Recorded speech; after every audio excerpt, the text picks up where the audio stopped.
Everyone, welcome back to Neeraja foods. ఈరోజు మనము ఈ వీడియోలో టేస్టీ అయిన పాలకూర పప్పును సింపుల్ మెథడ్లో ఎలా చేసుకోవాలో ఇక్కడ మనము చేసి చూద్దాం.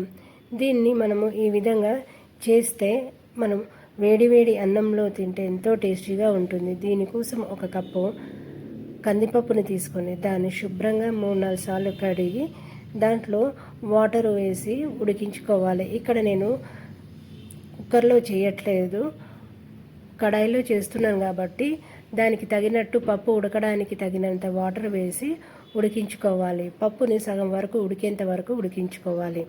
పప్పు సగానికి వరకు ఉడికేంత వరకు మనము 2 కట్టల పాలకూరను తీసుకొని దాన్ని శుభ్రంగా తుంచి సన్నగా కట్ చేసుకొని 2-3 సార్లు నీళ్ళల్లో కడిగి పక్కన పెట్టుకోవాలి.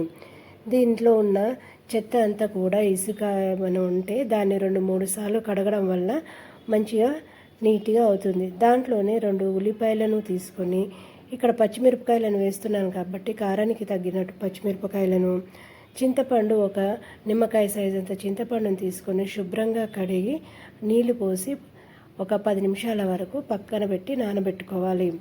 పప్పు ఉడికిన తర్వాత దాంట్లో ముందుగా కట్ చేసి పెట్టుకున్న 2 ఉల్లిపాయలను వేసి కలిపి దాన్ని ఒక 5 నిమిషాల వరకు ఉడికేంత వరకు ఉడికించుకోవాలి. ఇది ఉడికినాక దాంట్లోనే మనము పచ్చిమిరపకాయలు కారానికి తగినట్టు మనము పచ్చిమిరపకాయలను వేసి దాంట్లో 2 చెంచాల పసుపును వేసి రుచికి తగినట్టు ఉప్పును, ఇక్కడ గల్ల ఉప్పును వేస్తున్నాను. గల్ల ఉప్పు వేయడం వల్ల పప్పు టేస్ట్ మరింతగా పెరుగుతుంది. గల్లుప్పు వేసి ఒకసారి మొత్తము కలిపి పప్పు ఉడకడానికి 1 చెంచా వరకు నూనె వేసి మొత్తం ఒకసారి కలిపి బాగా ఉడికించుకోవాలి. పప్పులోని పచ్చిమిర్చి కొంతవరకు ఉడికిన తర్వాత మనము శుభ్రంగా కడిగిన పాలకూరను కూడా వేసి మొత్తం ఒకసారి కలిపి ఒక 10 నిమిషాల వరకు పాలకూర మొత్తము పడుపులో ఉడికేంత వరకు ఉడికించుకోవాలి.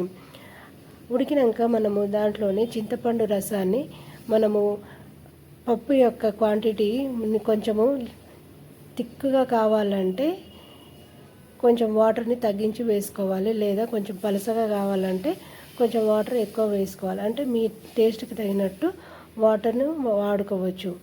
అలా వేసుకొని మొత్తం ఒకసారి కలిపి పప్పు, చింతపండు రసములో పాలకూర మొత్తం కూడా ఉడికేంత వరకు ఒక 10 నిమిషాల వరకు ఉడికించడం వల్ల పప్పు యొక్క టేస్ట్ బాగా ఉంటుంది.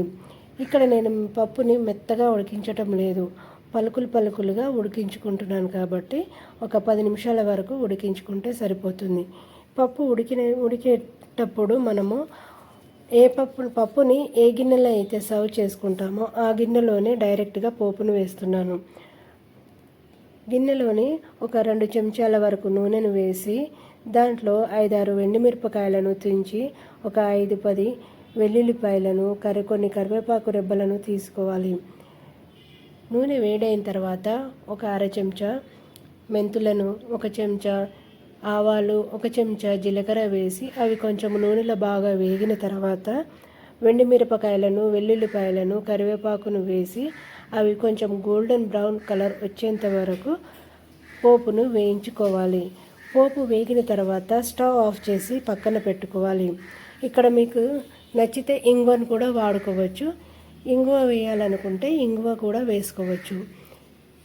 పోపు చల్లారిన తర్వాత మనము పప్పు ఒకసారి కలిపి స్టవ్ ఆఫ్ చేసి పోపులో మొత్తము పప్పుని డిష్ అవుట్ చేసుకొని పోపు మొత్తము కూడా పప్పుకి కలిసే విధంగా కలిపి మనం సర్వ్ చేసుకుంటే ఎంతో టేస్టీ అయిన పాలకూర పప్పు రెడీ. ఈ విధంగా నేను చూపించిన విధంగా ఒకసారి చేసుకొని ఎలా వచ్చిందో కామెంట్లో తెలపండి.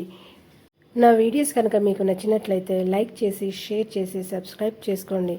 మరిన్ని కొత్త వీడియోస్తో మళ్ళీ కలుద్దాం. Thank you for watching.